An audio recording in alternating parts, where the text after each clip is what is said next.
시청자 여러분 반갑습니다. 소마 조스푼입니다. 자, 우리 국가직 행정학 기출문제 해설하고 있고요. 오늘은 15번입니다. 자, 여러분 교재에서는 8번 문제가 되겠습니다.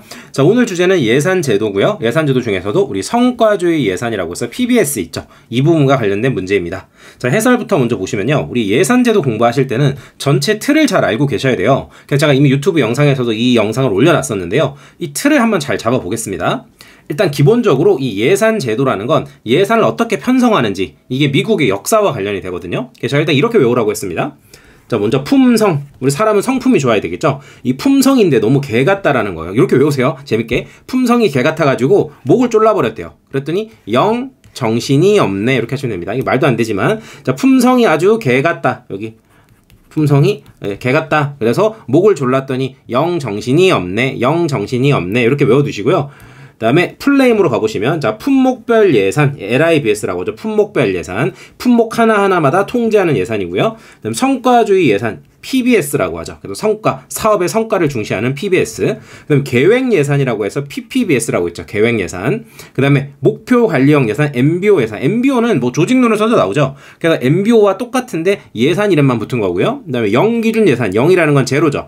0에서부터 다시 예산을 새롭게 짜보자라고 하는 거고, 그 다음에 정치 관리형 예산, BPM이라고 하는데 이건 잘 안 나옵니다. 그 다음에 신성과주의 예산, MPBS라고 하는데 이게 최근에 예산 제도의 개혁이라고 해서 요즘 많이 나오는 편이죠. 그래서 순서대로 먼저 품성이 개 같아서 목을 졸랐더니 영 정신이 없네, 이렇게 하나 해놓으시고, 자, 여기 품성에서 잘라야겠죠. 이렇게. 그래서 제가 품성만 색깔을 칠해 놓은 거고요. 일단 품성은 예산 방식이 점중주의 예산이에요. 우리 점중주의가 뭐예요? 점중주의라는 건 기존 거에다가 플러스 마이너스 알파 하는 게 점중주의죠. 왜? 점점 증가한다, 이런 뜻이니까. 그래서 점중주의 예산이란 건 뭐냐면, 작년에는 예산을 100원을 썼어요. 근데 올해는 여기다가 10원만 더 보태서 110원 쓸게요. 이게 점중주의 예산이죠. 그래서 보통 예산을 짤 때 공무원들이 점중주의로 예산을 많이 짜요. 완전 새롭게 짜려고 하면 너무 머리 아프잖아요. 여러분이 만약 공무원 합격했는데, 자, 내년도 예산을 편성할 건데 완전 새롭게 짜봐, 이러면 어렵죠.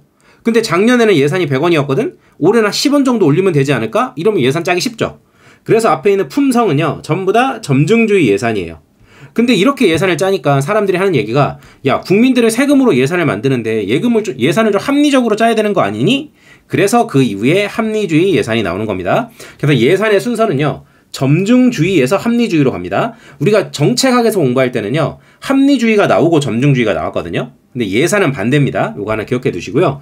그 다음으로 중요한 거, 이 예산들의 특징을, 키워드를 알아야 되는데, 그 키워드는 요 3명만 아시면 돼요.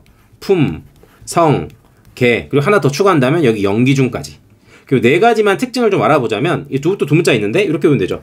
통관기, 이건 아마 많은 선생님들이 이렇게 외우러 갈 것 같은데, 통관기. 일단 품목별 예산은 통제 중심이죠. 왜? 품목이라는 게 뭐예요? 여러분이 한 달에 월급을 50만 원 받는다. 그럼 이 50만 원 중에서 여러분이 뭐 밥 먹는데 얼마, 책 사는데 얼마, 뭐 영화 보는데 얼마, 이렇게 쭉쭉쭉 썼겠죠. 이런 게 다 품목이죠. 그래서 품목별로 돈을 얼마나 썼는지를 엄마가 하나하나 다 체크하는 거예요. 너 밥 얼마 썼어? 책 얼마 썼어? 영화 얼마 썼어? 하나하나 따지니까 이게 통제죠. 통제. 그래서 품목이란 말 자체에서 통제가 나오는 겁니다.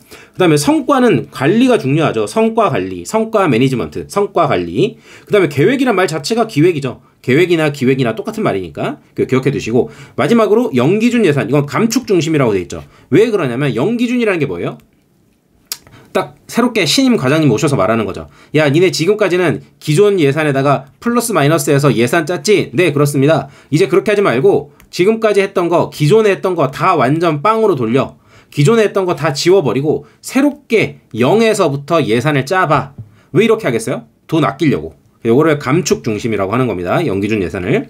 자, 이렇게 먼저 큰 틀을 잡아 놓으시고요. 여기까지가 됐다고 하시면 이제 조금 더 디테일하게 들어가면 돼요. 그게 뭐냐? 이제 어떤 시기에 나왔고 어떤 대통령과 관련이 되는지를 좀 외워보는 거거든요. 근데 그거 하기 전에 맨 밑에 쉬운 거부터 한번 가볼게요. 기본적으로 예산은 밑에 있는 공무원들이 짜서 위에 있는 최고 대빵한테 올리는 거거든요. 그래서 다 상향적이라고 하는 거예요. 조직이 이렇게 있으면 밑에 있는 직원들이 예산을 짜가지고 위에 있는 최고 결정자한테 예산을 올리는 거예요. 결제해주세요, 이렇게.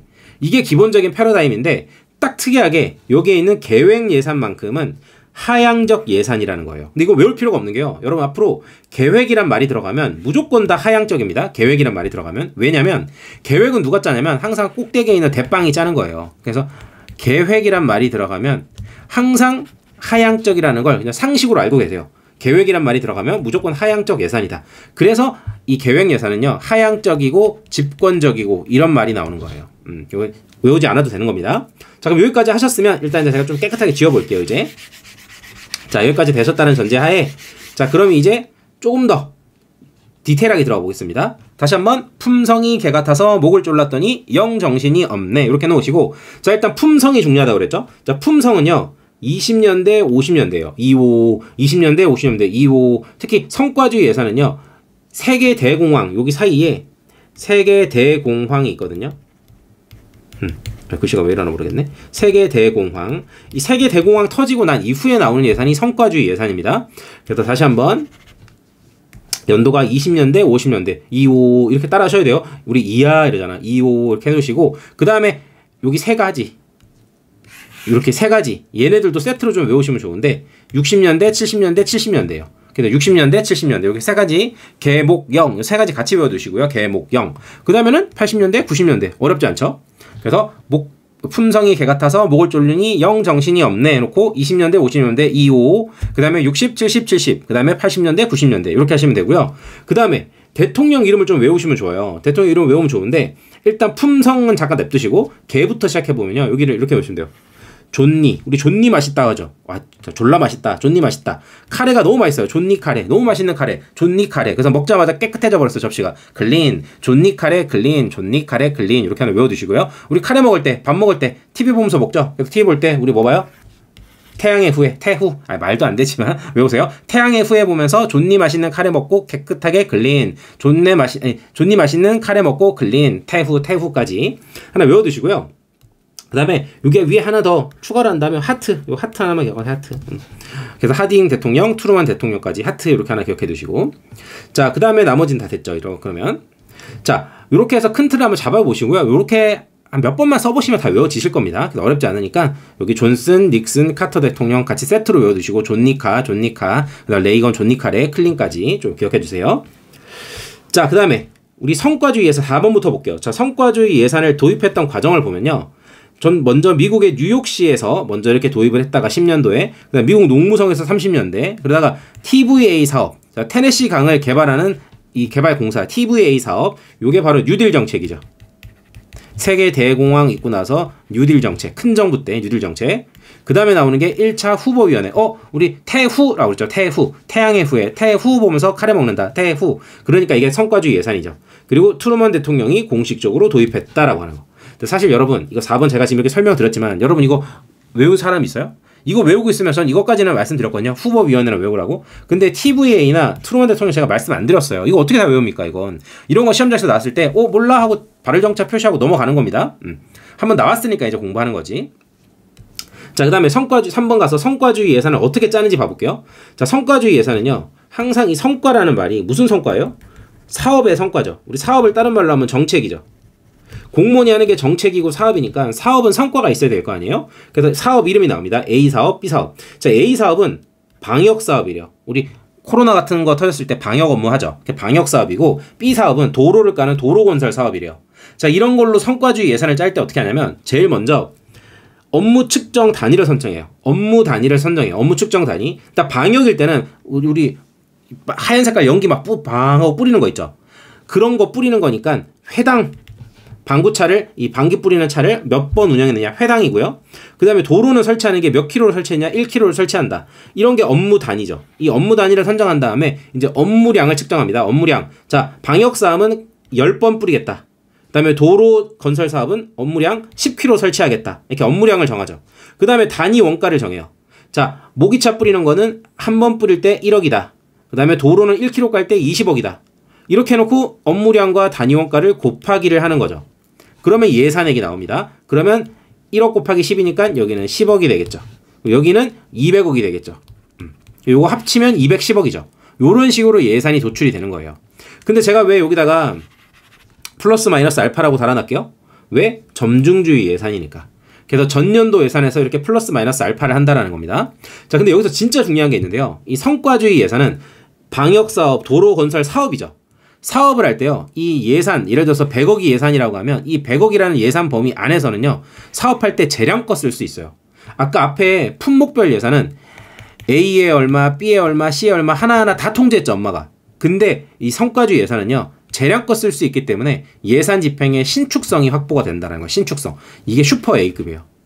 그래서 성과주의 예산은 예산을 정해진 범위 안에서 마음껏, 재량껏, 신축적으로 쓸 수 있다는 겁니다. 그래서 아까 위에 가보시면 제가 이렇게 써놨죠. 여기 품목별 예산과 성과주의 예산의 특징이 통관이라고 했죠. 통관. 이랬을 때 품목별 예산은 통제 중심이라고 했죠. 아까 엄마가 밥에 얼마, 책에 얼마, 영화에 얼마 하나하나 다 따져 묻는다고 그랬죠. 반면에 성과주의 예산은 관리 중심이라고 했죠. 그래서 여기는 통제 중심과 반대로 여기는 재량이 있다. 그래서 신축적이다. 그래서 항상 여러분들은 성과주의 예산을 풀 때는요, 항상 여기에 있는 통제 중심의 품목별 예산과 비교하면서 풀어야 돼요. 비교하면서. 자, 그래서 이번에 국가직 9급도 그렇게 나왔죠. 한번 풀어보겠습니다. 자, 1번 성과주의 예산 물었는데요. 재량의 범위를 축소시킨다. 그래서 국회의 통제가 용이하다. 통제, 통관기, 통관기. 이 통제란 말이 딱 뜨자마자 여러분들 바로 품목별 예산이 생각이 났어야죠. 왜? 품목별 예산이 통관기에서 통제 중심이었잖아요. 통제를 하니까 재량의 범위가 축소되겠죠. 그래서 얘는 품목별 예산에 대한 설명이에요. 아까 성과주의 예산은 무조건 신축적이다라고 했죠. 이게 핵심이었죠. 그래서 이거 틀린 지문이 되겠습니다. 이게 사실 이 문제는 1초짜리 문제예요. 사실 기출을 제대로 공부했으면. 그냥 2번 보시면요. 이 제도는 1970년대 미국 연방정부 도입되었다. 70년대가 아니죠. 이거 50년대였죠. 틀린 지문. 그 다음에 3번에서 각 사업마다 가능한 한 업무 측정 단위를 선정해서 업무를 계량한다. 그렇죠? 업무 단위를 설정했죠. 아까 업무 단위가 뭐였어요? 여기서 1회 뿌리는지 1km 가는지 이렇게 해놓고 곱하기 해서 계산했죠. 그래서 업무를 계량화한다. 이거 맞는 거죠. 네 번째, 사례로 미국의 테네시 개발청 TVA 사업의 예산 조달. 이거 맞는 지문이죠. 여기가 바로 뉴딜 정책이라고 했죠. 뉴딜 정책. 사실 시험장에서 갔을 때 여러분들은요, 이 2번과 4번은 사실 몰라도 상관없어요. 1번과 3번을 알면 풀 수 있으니까요. 근데 우리는 한번 나왔으니까 다시 한번 공부를 하자는 겁니다. 그리고 연도까지 외워야 되냐라고 하겠지만 제가 품성이 개 같아서 목을 졸르니까 영 정신이 없네. 이거 해놓으시고 여기가 20, 50 나머지는 60, 70, 70 그 다음에 80년대, 90년대 하면 외울 수 있잖아요. 그리고 태우 보면서 존니 맛있는 카레 먹는다 글린 하시면 되고 하트 하나 그려주시고 이렇게 하시면 되겠죠. 그래서 이미 한번 나왔던 문제니까요. 여러분들 한번 잘 정리하시면 좋겠습니다. 자, 그럼 오늘 영상은 여기서 마치도록 하겠습니다. 고생하셨습니다.